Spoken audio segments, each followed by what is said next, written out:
बोलो जयकारा बोल मेरे श्री गुरु महाराज की जय।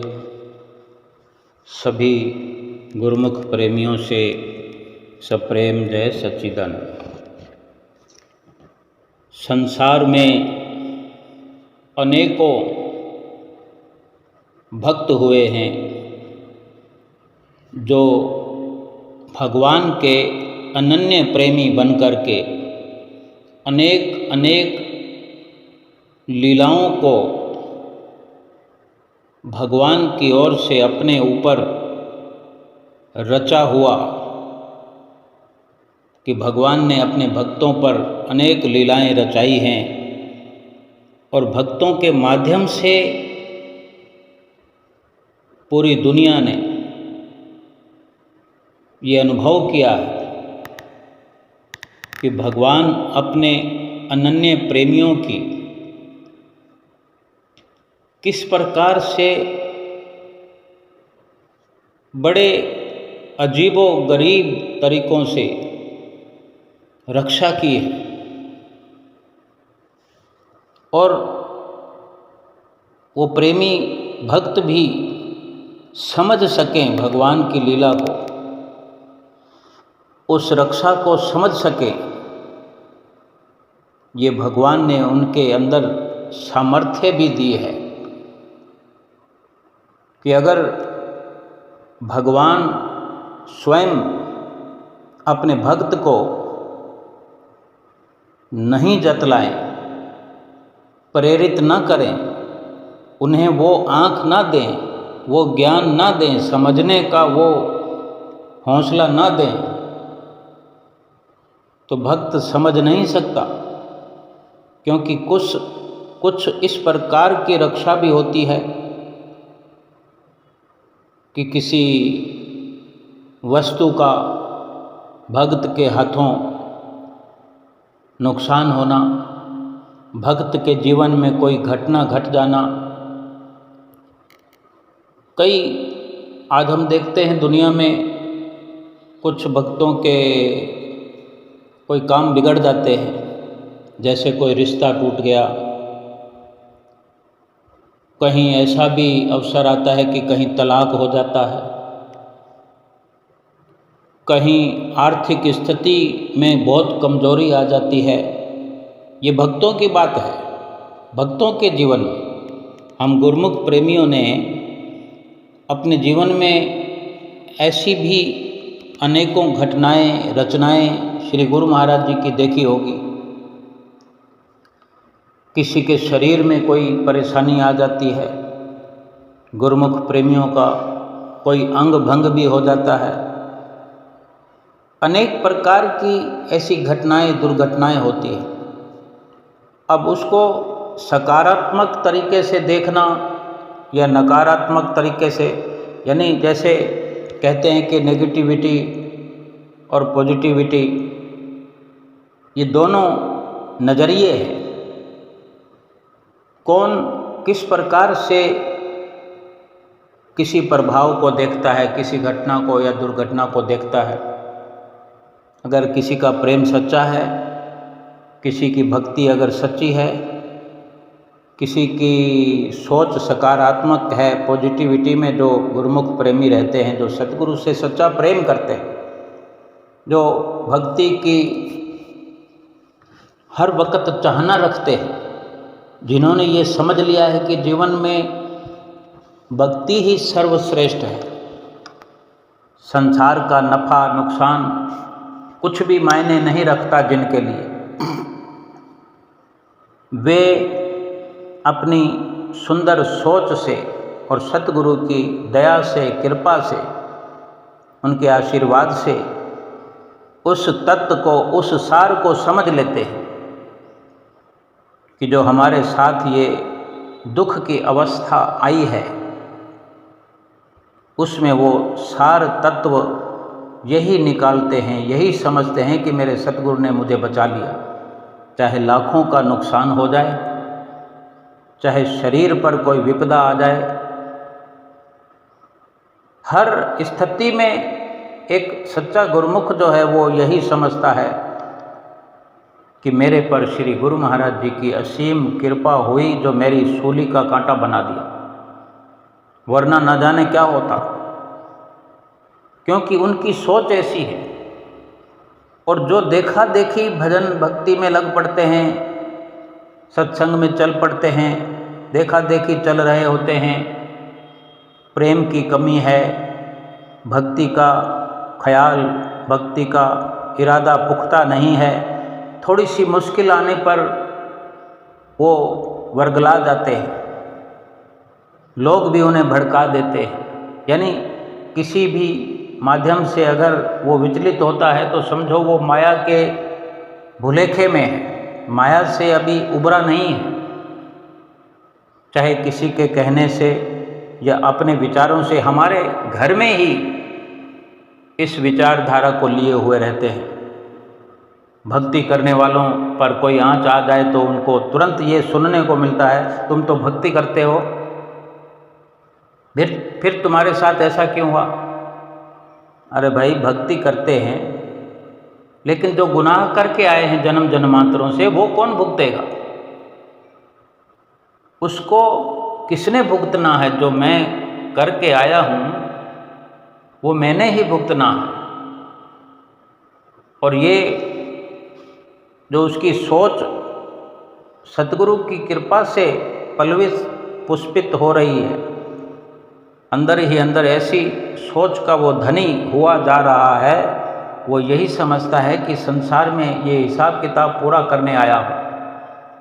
ये मेरे सतगुरु की असीम कृपा है कि वो मेरे साथ मिले हुए हैं, वो मेरे साथ रहकर जाने कितनी रियायत कर रहे हैं, मेरी सूली का कांटा बना रहे हैं।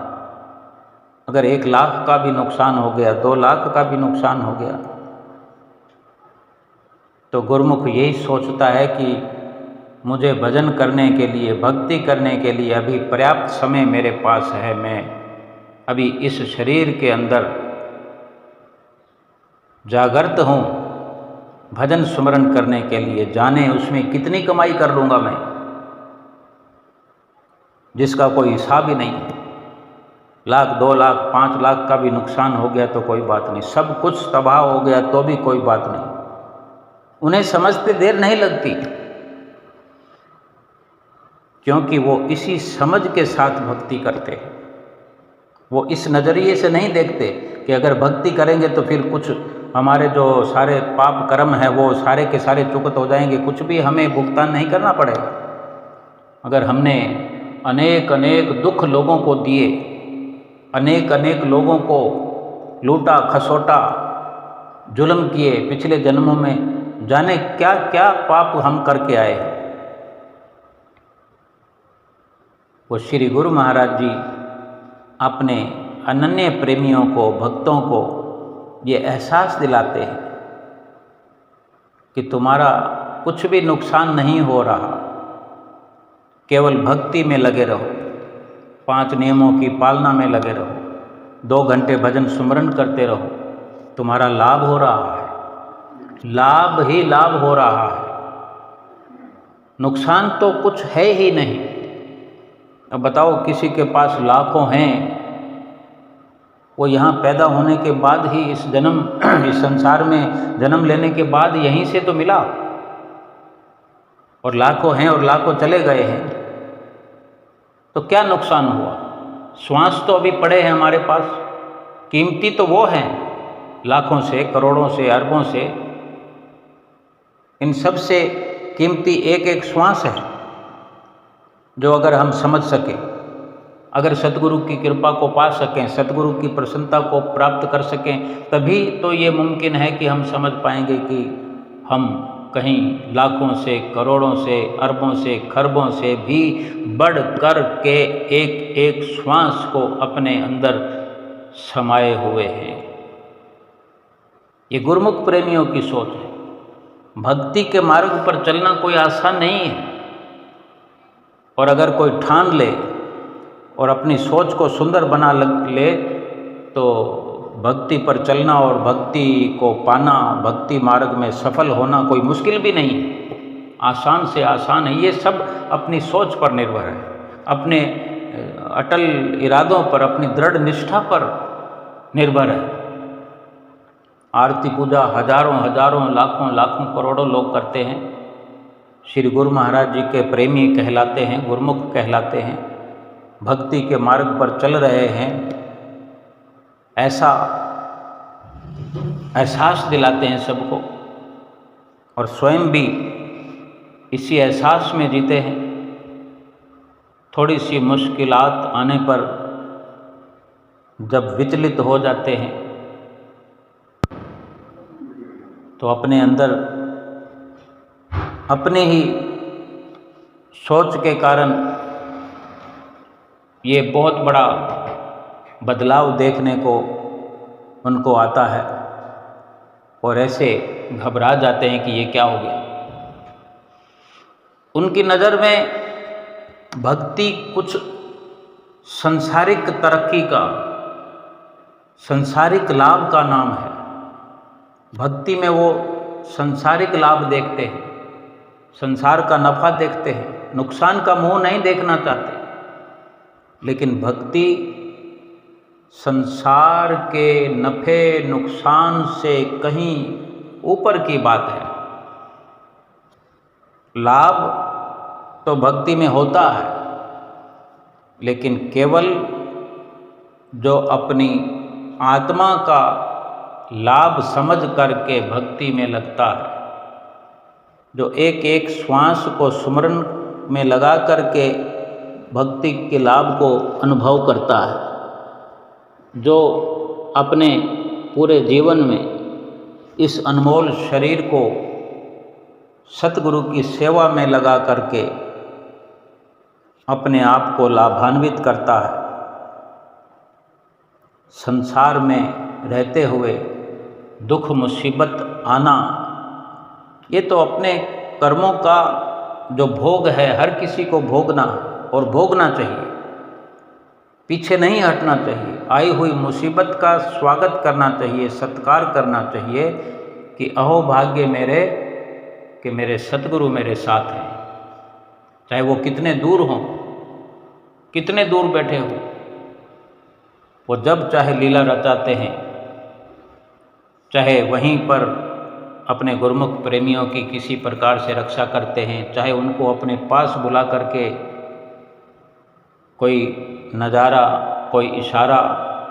ऐसी एक बहुत सुंदर लीला है कि कैसे गुरमुख प्रेमियों को मुसीबत अगर उन पर आने वाली होती है तो अपने नज़दीक बुला लेते हैं, अपने चरणों में बिठाते हैं और किसी भी प्रकार का दुख उन्हें अनुभव नहीं होने देते, और अपने प्रेमियों का, गुरमुखों का, अपने भक्तों का इस प्रकार हौसला बढ़ाते हैं कि वो हर हाल में यही अनुभव करते हैं कि मेरे सतगुरु ने जो किया है, जो कर रहे हैं, चाहे नुकसान हुआ हो तो भी ऐसा अनुभव करते हैं कि मेरे सतगुरु, उनकी देख रेख में ऐसा नुकसान होकर के भी मेरे पाप कर्म अगर हल्के होते हैं, पाप कर्म नाश होते हैं, तो ऐसा होता रहे। वो विचलित नहीं होते, वो खुशी मनाते हैं, सतगुरु का शुक्राना करते हैं, नुकसान होने पर भी शुक्राना करते हैं। श्री गुरु महाराज जी अपने सभी सेवकों की, गुरमुखों की, प्रेमियों की हर प्रकार से रक्षा करते हैं। तन मन धन सभी की रक्षा करते हैं, सभी कुछ अपने भक्तों का संवार देते हैं, सुधार देते हैं, उनकी जीवात्मा का उद्धार करते हैं।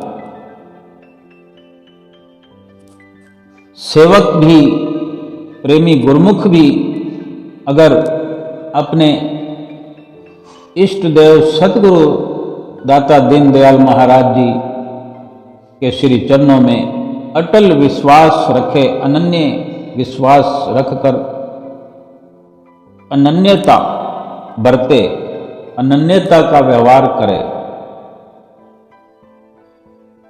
और अपने दिलो दिमाग में एक भरपूर निश्चय भरे कि चाहे संसार में कितनी परेशानियां आए, दुख आए, मुसीबतें आए, आंधी तूफान की तरह जलजले आए, लेकिन मुझे मेरे सतगुरु के श्री गुरु महाराज जी के बनाए हुए नियमों को निभाना है और उनकी श्री आज्ञा शिरोधार्य करके नित्य प्रति भजन अभ्यास में अपना ये कीमती समय लगाना है।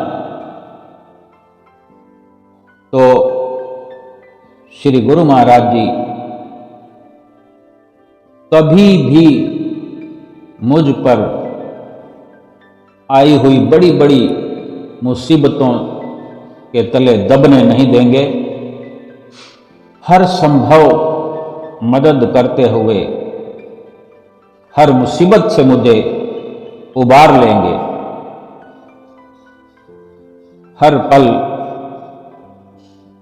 सतगुरु की तरफ से होती हुई भलाई का एहसास अपने अंदर करते रहना चाहिए। यही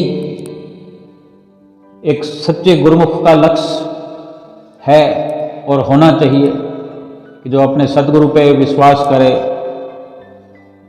इससे बढ़कर तो सौभाग्य गुरुमुख का कोई और हो ही नहीं सकता।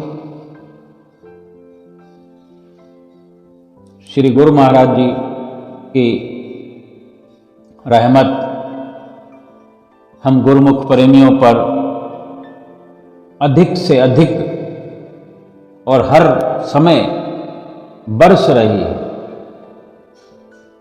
सर्वप्रथम श्री पहली पातशाही गुरु महाराज जी ने इस धराधाम पर अवतरित होकर ये लासानी दरबार बना करके जो रहमो करम हम गुरुमुख प्रेमियों पे किया, वो एक शब्दों के वर्णन से, शाब्दिक वर्णन से परे है। श्री दूसरी पातशाही गुरु महाराज जी ने जो आगे की इस दरबार की प्रक्रिया को बढ़ाया, अपने जीवन का योगदान देकर हम गुरुमुख प्रेमियों को भक्ति मार्ग पर चलाया, भक्ति मार्ग पर लगाया। और फिर श्री तीसरी पातशाही गुरु महाराज जी ने जंगलों में मंगल बनाया। श्री चतुर्थ पातशाही गुरु महाराज जी ने सेवा का जज्बा हम गुरुमुख प्रेमियों के दिलों में जगाया। और श्री पंचम पातशाही गुरु महाराज जी ने चारों तरफ भक्ति का एक परचम लहरा दिया। और आज श्री हुजूर सतगुरु दाता दीनदयाल महाराज जी, छठी पातशाही गुरु महाराज जी, रात और दिन एक करके अथक प्रयास करते हुए अपने अमूल्य जीवन का अमूल्य एक एक पल अपने सुकोमल तन पर कष्ट सहन करते हुए हम गुरुमुखों के लिए बलिदान कर रहे हैं, निछावर कर रहे हैं। हमारे लिए श्री आनंदपुर दरबार की महिमा को दिन दुगनी रात चौगुनी तरक्की कराने के लिए, हमें सुखी बनाने के लिए रात और दिन ऐसा प्रयास कर रहे हैं। हमारा भी ये सर्वप्रथम कर्तव्य सबसे बड़ा यही है कि हमें उनकी श्री आज्ञा का पालन नित्य प्रति अवश्य करना ही चाहिए। एक भगत जी की एक श्री पंचम पातशाही गुरु महाराज जी के समय की लीला है कि किस प्रकार श्री गुरु महाराज जी ने अपने सेवक का हौसला बढ़ाया, मान बढ़ाया और हर प्रकार से जैसे पिता अपने बच्चों को अपनी छत्र छाया में बिठाकर सुख प्रदान करते हैं, इसी प्रकार पंचम पातशाही गुरु महाराज जी ने भी अपने भक्त का मान बढ़ाया। कुछ लगभग 12-13 साल पहले की ये 2010 के आसपास की ये वार्ता है, लीला है कि गुरुमुख प्रेमी परिवार सहित जाया करते हैं श्री दर्शनों के लिए। बहुत से ऐसे गुरुमुख परिवार हैं, तो वो भगत जी भी परिवार सहित अक्सर जाया करते थे, जाया करते हैं आज भी। तो श्री गुरु महाराज जी के श्री दर्शनों के लिए उनकी टिकटें बुक थी, जैसे सभी की होती है, समय पर करवानी पड़ती। श्री प्रयाग धाम जाना था उन्हें और रक्षाबंधन का पर्व आने वाला था, अगस्त का महीना था। तो भगत जी को परिवार सहित 1 अगस्त को रवाना होना था अपने घर से, अपने शहर से, और 27 तारीख को वापस आना था, जबकि उस महीने में 12 तारीख की रक्षाबंधन थी। तो वो भगत जी परिवार सहित रवाना हुए और 2 तारीख को श्री प्रयाग धाम पहुँचे थे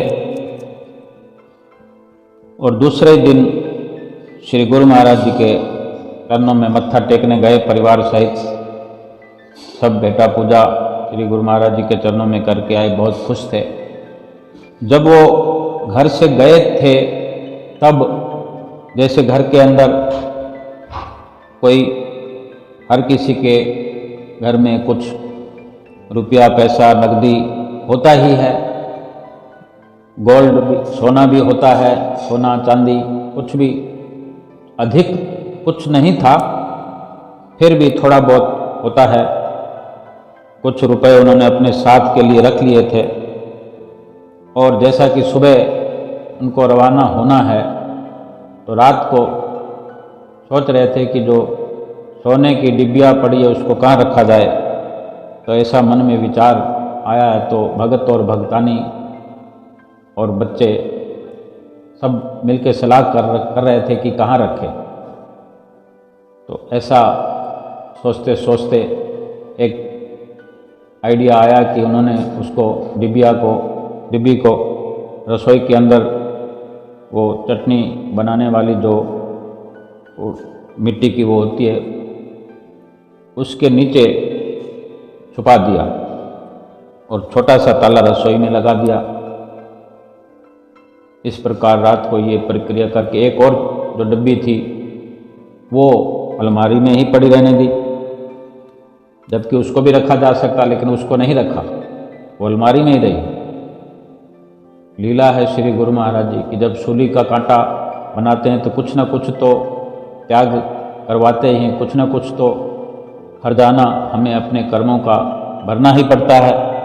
शायद यही श्री गुरु महाराज जी को मंजूर था। चले गए, वहाँ पहुँचे, मत्था टेक लिया जब जिस दिन, और ये अनाउंस भी होता रहता है, हो रहा था कि कोई रक्षाबंधन की राखियाँ श्री गुरु महाराज जी के चरणों में भेंटा ना करे। रक्षाबंधन के दिन ही श्री मंदिर जी में राखियाँ श्री परमहंसों को भेंटा करने का अवसर दिया जाए। तो वो भगत जी बता रहे थे कि हम तो उसी प्रकार से जितनी आज्ञा होती है उतना ही कार्य करते हैं। सो कुछ दिनों 2, 3, 4, 5 दिन 8 अगस्त की रात को भगत जी वहाँ अपने कमरे में कुछ दूसरे भक्तों के साथ इसी प्रकार की चर्चा कर रहे थे, क्योंकि दूसरे भगत लोग भी एक दूसरे से पूछा करते हैं कि आप कौन कौन आए हो, अकेले आए हो, भक्तानी साथ में आई है या बच्चे साथ में आए हैं, घर में पीछे कौन है, सब पूछताछ होती रहती है। तो कमरे में इस प्रकार बातें कर रहे थे और रात को 12 बजे तक बातें चलती रही, जिसमें भगत जी ने बताया दूसरों को कि हम अधिकतर घर में ताला लगा कर आते हैं और अधिक दिनों तक रहते हैं।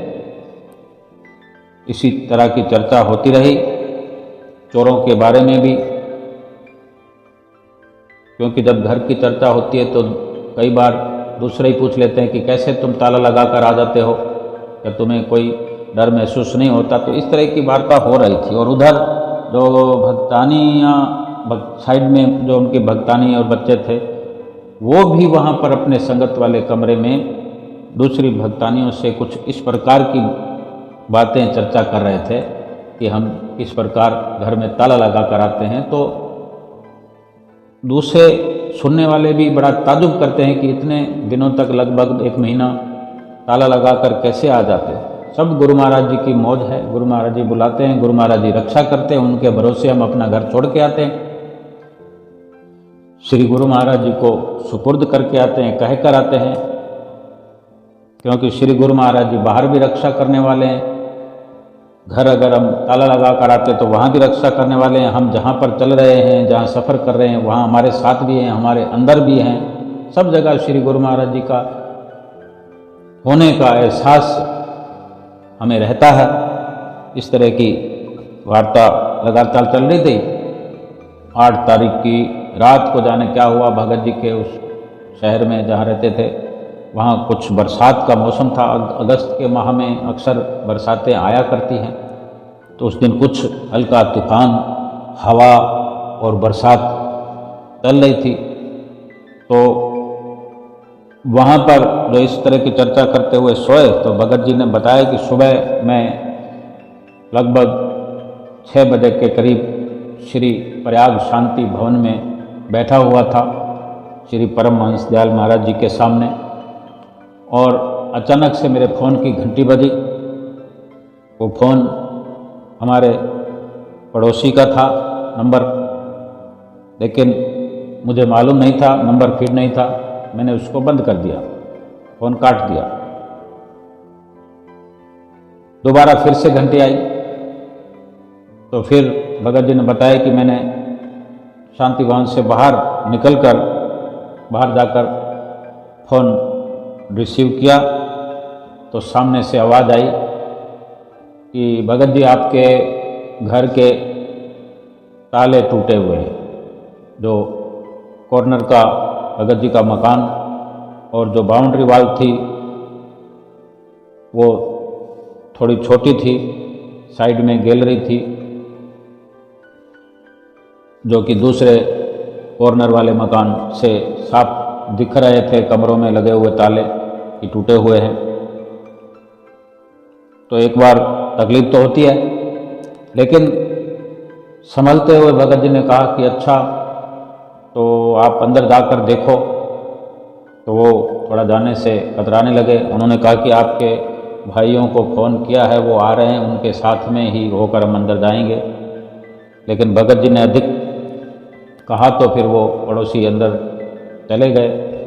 एक दरवाजे का ताला टूट गया, फिर अंदर से घुसकर लॉबी से होते हुए एक और दरवाजे का ताला नहीं टूटा तो उसके कुंडे को काट दिया गया। फिर उसमें घुसकर पीछे से दूसरे कमरे में घुस कर के वहाँ अलमारी रखी हुई थी, अलमारी में नहीं खुला तो उसका गेट को थोड़ा सा अलग तरीके से थोड़ा सा टेढ़ा कर दिया गया। अंदर लॉकर में अंदर से लॉकर को काट दिया गया, यानी सोने की जो कुछ डिब्बे में था थोड़ा बहुत, वो तो वहाँ से हटा लिया गया था। रसोई में रखा था। उस अलमारी के अंदर वो चांदी वाली डब्बी जिसमें चांदी का थोड़ा सा सामान था, कुछ वो पीला रंग चढ़ा हुआ था, गुलाबी कागज में लिपटा था, उसको नहीं रखा था उस सोने के साथ में। क्या मालूम वो श्री गुरु महाराज जी ने प्रेरणा दी हो कि इतना तो उनको देना ही पड़ेगा, शायद इस वजह से उसको उसी अलमारी में रहने दिया गया। हालांकि बच्चों ने कहा कि इसको भी वहीं रख दो जहाँ सोने की डिबिया को रख रहे हो, लेकिन नहीं रखा। तो वो उनके हाथ लगी चोरों के। कुछ थोड़े बहुत रुपए थे, बहुत, क्योंकि कुछ 10,000 रुपये अधिक थे उनके पास, सफ़र से अधिक थे, जो ज़रूरत नहीं थी वो किसी के घर देने गए, वरना वो भी घर रख सकते थे या साथ में ले जा सकते थे। तो वो किसी को दे आए, बिल्कुल थोड़े बहुत रुपए, जैसे कोई 2-4 पर्स, कोई बच्चों का पर्स तो था, कोई भगतानी का पर्स था, जैसे किसी में 100-100 के कुछ नोट हैं, किसी के अंदर 10-20 वाले नोट हैं, इस प्रकार से मात्र 2-4 हज़ार रुपये। और वो चांदी का थोड़ा सामान जिसमें कुछ पीला हुआ पड़ा है, जिसमें सोने का भर्म होता है, और चोर समझता है कि ये सोना भी है, चांदी भी है, अपना काम बन गया। इस प्रकार से वो प्रयास करते रहे और पूरी अलमारी को बिखेर दिया। उसमें बैंकों की डायरियाँ, पोस्ट ऑफिस की वगैरह, ये सब कुछ खिना पड़ा था, कुछ भी नहीं ले गए। जहाँ पर कंप्यूटर नया पैक किया हुआ पड़ा था, LED, DVD, एक बहुत कुछ पड़े थे, और बहुत सारा सामान न्यू एकदम ब्रांड पैक बहुत कुछ होता था, लेकिन वो नहीं किसी चीज़ को हाथ लगाया। लेकिन इतना ही नुकसान हुआ, भगत जी ने सब कुछ उनसे पूछा, भगत जी से, कि देखो किस किस कमरे में क्या कंडीशन है। जब पूछा कि रसोई की क्या हालत है, तो उन्होंने कहा रसोई में छोटा सा ताला लगा पड़ा है। जहाँ माल था वहाँ पर हाथ से खींचे जाने वाला ताला था, उसको नहीं तोड़ा, और जिनको फंदर से काटना पड़ा, कुंटे काटने पड़े, लोकर काटने पड़े, वो सब प्रयास उन्होंने किए। ये श्री गुरु महाराज जी की लीला। और ये सब अंदाज़ा भगत जी ने फ़ोन पर लगा लिया और तसल्ली कर ली कि जब रसोई में कुछ भी नहीं हुआ है तो नुकसान भी कुछ नहीं। सब कुछ बिखेरी तो हो गई, पूरी अलमारी के सामान बिखेर दिए, घर के सामान बिखेर दिए। और इस तरह फ़ोन की कार्रवाई हुई, उनके भाइयों से उनकी बात हुई, फिर पुलिस वगैरह आई, तो वो भाई वगैरह वहाँ पर सब कुछ करते रहे। 10 बजे ये सारी कार्रवाई हुई और उनके भाई ने कहा कि अब सब कुछ निपट गया है और हमने दोबारा ताले लगा दिए हैं। तो भगत जी ने राहत की सांस ली। और उससे पहले सुबह जब बात हो रही थी, तो बात करते करते, क्योंकि 7 बजे के लगभग आरती का समय होता है, तो शांति भवन से चले और भगतानियों की तरफ चले गए। वहाँ जाकर भगतानी को फ़ोन किया तो भगतानी को शक हो गया। उसने सीधा ही फ़ोन पर बात की कि क्या हुआ, आज सुबह सुबह फ़ोन कर रहे हो, कि घर में कुछ हो गया है, जैसे उनको अंदाज़ा हो गया। तो बात तो वही थी। फिर उनको बुलाया गया, आपस में मिले और सर्वप्रथम यही बात की कि अगर मन घबरा रहा हो, घर चलना हो, तो अपनी टिकट तो अभी 18 दिन और बाकी पड़े हैं, टिकट कैंसिल करवा कर दूसरी टिकटें करवा के घर चलते हैं। और ना चलना हो तो 18 दिन और पड़े हैं, मज़े से दर्शन करेंगे, सेवा करेंगे, क्योंकि श्री गुरु महाराज जी ने हमें बचाया है, लाभ कराया है, तन से, मन से और धन से। मन हमारा मजबूत कर रहे हैं, तन हमारा सुरक्षित है श्री चरणों में आकर के। जाने श्री गुरु महाराज जी ने किन परिस्थितियों में, किन दिनों में हमें वहाँ से निकाल कर अपने चरणों में बिठाया है। तन हमारा सुरक्षित है, मन मजबूत हो रहा है, और धन हमारा कहीं गया नहीं है, क्योंकि जो नुकसान होना था वो तो वो कर नहीं पाए चोर, कुछ ले जा नहीं पाए। और इतनी थोड़ी बहुत अगर कीमत चुकानी है तो ये तो कोई दुखी और विचलित करने जैसी बात ही नहीं। तो भगतानी और बच्चों ने कहा कि हम अभी घर नहीं चलेंगे, 18 दिन बाद जिस प्रकार टिकटें हमारी पहले से रिजर्वेशन है उसी दिन चलेंगे, और तब तक सेवा करेंगे, श्री दर्शनों का लाभ प्राप्त करेंगे। तो भगत जी ने मन में सोचा कि ये सारी रचना श्री गुरु महाराज जी ने हमारे लिए रची है। आज हमारा इतना हौसला बढ़ाकर कि हम स्थिर मन से यहीं रहने का फैसला कर रहे हैं, जबकि थोड़े से नुकसान का अंदाज़ा होते ही इंसान भाग पड़ता है कि एक बार मैं अपने घर को देख तो लूँ, जबकि वो अपने घर से इतने हज़ारों किलोमीटर दूर हैं, 1000 से भी ज़्यादा दूरी सफ़र की है। फिर ये सब कुछ प्रक्रिया पूर्ण होने के बाद भगत जी अपने तरफ श्री आरती में गए और भक्तानियाँ बच्चे अपनी आरती में गए। और फिर दोपहर में आदरणीय प्रेमी महात्मा जी से वो भगत जी मिलने गए और उनको जाकर अपनी ये व्यथा सुनाई। तो आदरणीय महात्मा जी को दुख हुआ, कहने लगे ओहो। तो भगत जी ने कहा, महात्मा जी कोई दुख की बात नहीं है, कुछ भी नुकसान जैसा नहीं हुआ, बस इतनी कृपा करो कि एक बार फिर से श्री गुरु महाराज जी के नज़दीक हमें जाने का अवसर दो, हम श्री गुरु महाराज जी को मत्था टेकने जाएंगे। मन में सोचा कि श्री गुरु महाराज जी को शुक्राना करने के लिए जाएंगे। इसी मकसद से भगत जी ने बताया कि हम आज्ञा लेने में गया और महात्मा जी ने तुरंत कह दिया कि सुबह 11 बजे आ जाना अंदर। तो भगत जी ने परिवार सहित अपना जाने का बनाया, क्योंकि पहले मत्था टेक आए थे तो फिर से दोबारा मौका मिला। और जो पहले इतने दिनों से सुन रहे थे कि जो भी मत्था टेकने अंदर जाए वो राखी भेंटा करने का प्रयास ना करे, रक्षाबंधन के दिन ही श्री मंदिर जी में ये अवसर दिया जाएगा। तो उस दिन भगत जी के मन में आया कि आज तो श्री गुरु महाराज जी ने हमारी हर प्रकार से रक्षा की है, तो अवश्य मैं राखी भेंटा करूँगा। जाने श्री गुरु महाराज जी की तरफ से प्रेरणा हुई तो भगत जी बगीचे में गए, लंबी डंडी के लंबी टहनी सहित गुलाब के 4 फूल ले आए। 4 लोग थे वो, तो 4 फूल ले आए और 4 फूलों को जो छोटे छोटे कांटे होते हैं उनको साफ किया। फिर उन पर कोई टेप चिपकाई कि कोई कहीं से भूले से कोई कांटा श्री गुरु महाराज जी के श्री कर कमलों को ना नुकसान पहुंचाए। और यही मर्यादा है श्री दरबार की। सभी गुलाब की डंडियों में एक एक राखी लपेट दी, 5-7 बट लगाकर। गुलाब का गुलाब हो गया, राखी की राखी हो गई।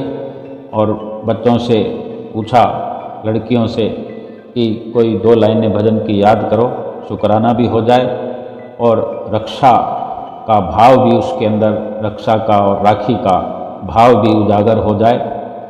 तो उनकी बेटियों ने कहा कि ठीक है, 2 लाइन हमें याद है।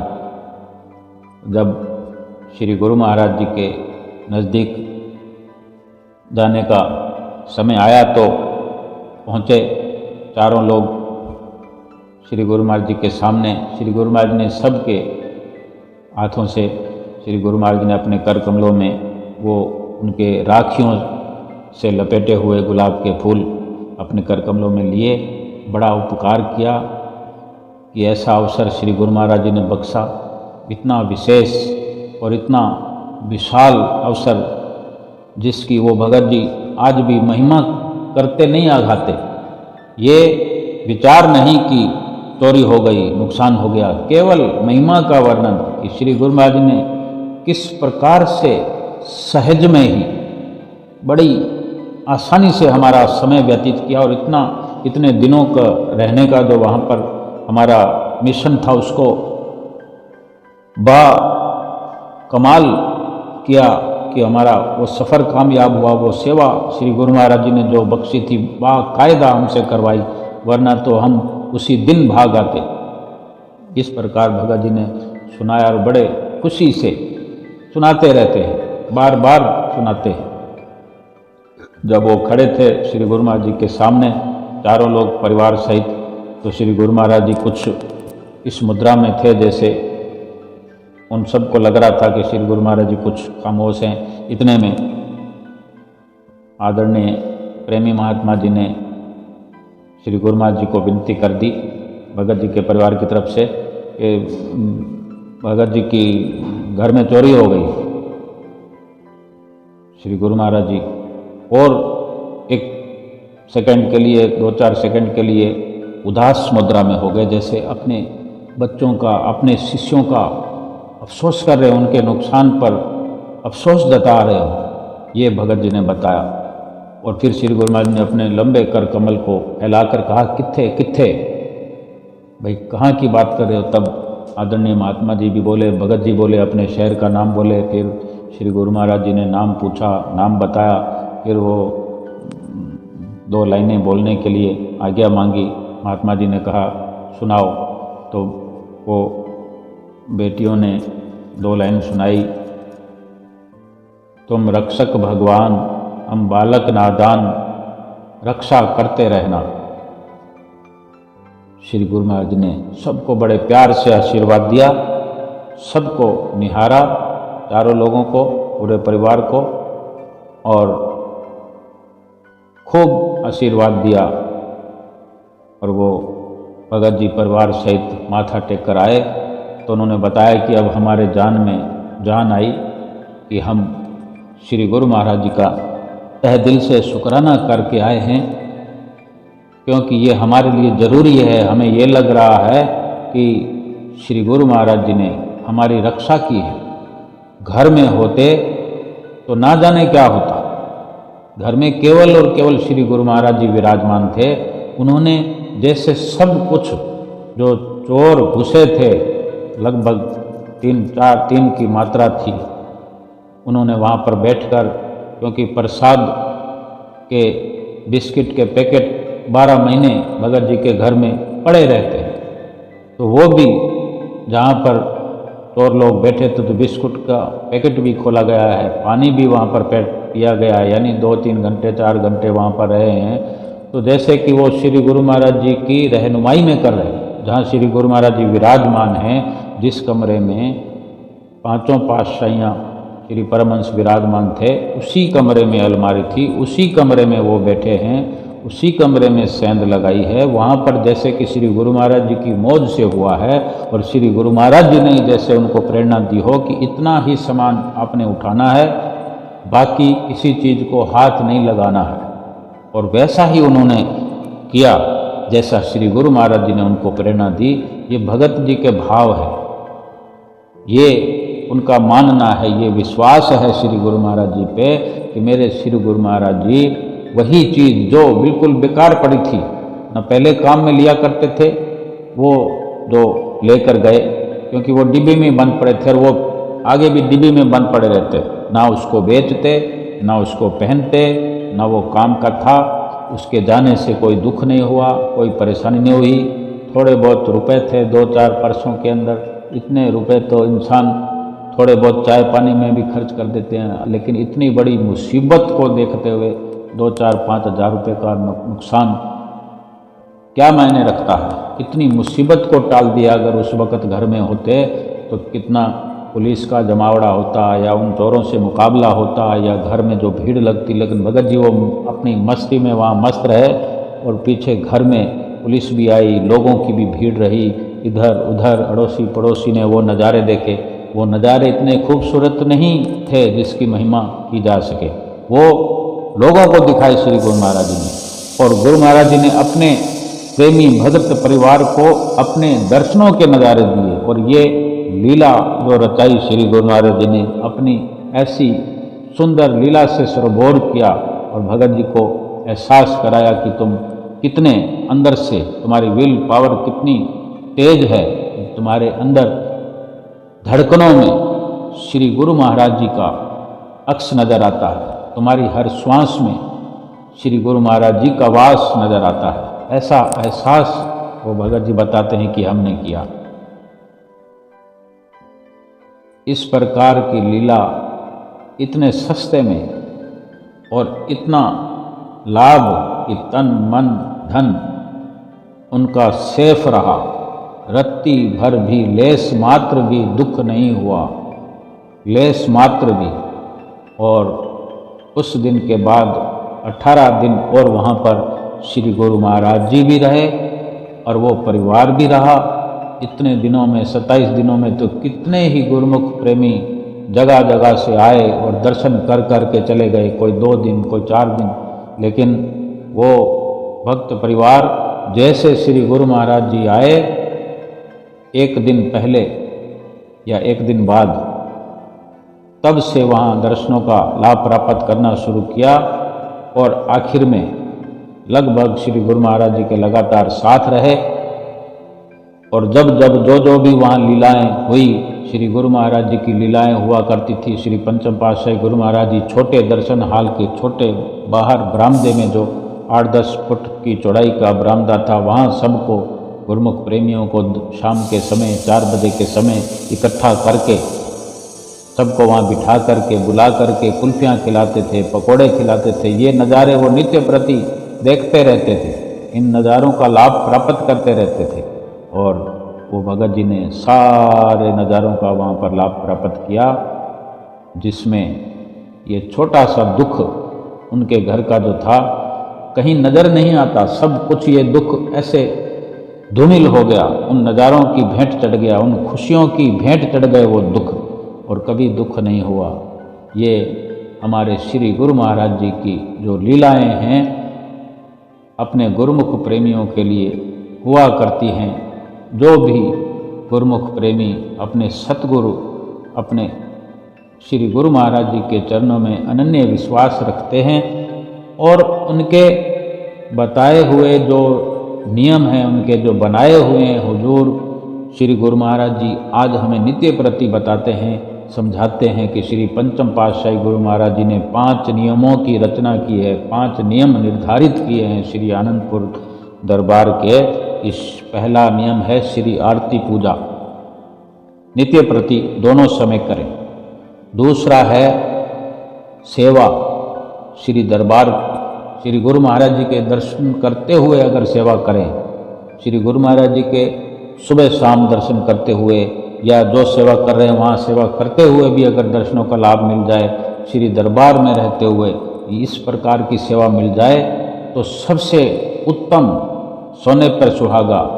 और अगर किसी कारणवश ऐसा नहीं होता है, कभी कभी कोशिश होती है और नित्य प्रति अगर कुटिया में आश्रम में सेवा का सौभाग्य मिले तो श्री गुरु महाराज जी का ध्यान करते हुए, श्री गुरु महाराज जी की महिमा गायन करते हुए, सुनते हुए वो सेवा नित्य प्रति जब भी मौका मिले वो करते रहें।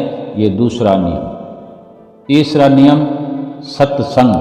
सत्संग श्री दरबार में जब जब मौका मिले उसको छोड़ना नहीं, क्योंकि इधर दर्शन और इधर सत्संग। अगर ऐसा संभव ना भी हो तो आश्रम पर जाकर घर में श्री ग्रंथ का पाठ पढ़कर जो सत्संग होता है, संत महात्मा जहाँ भी ये मौका सुलभ हो वहाँ पहुंचकर अपने घर में बुलाकर उनसे सत्संग।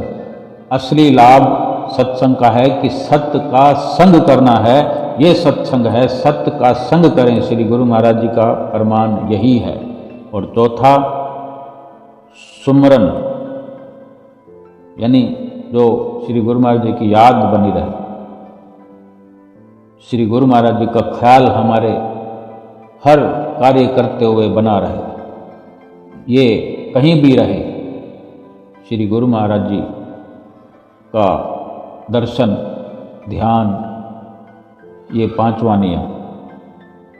इस प्रकार 5 नियमों की पालना और 2 घंटे जो भजन अभ्यास हमें नित्य प्रति हुजूर श्री गुरु महाराज जी प्रेरणा देते हैं, आशीर्वाद देते हैं, ये हमें निभाना ही निभाना है।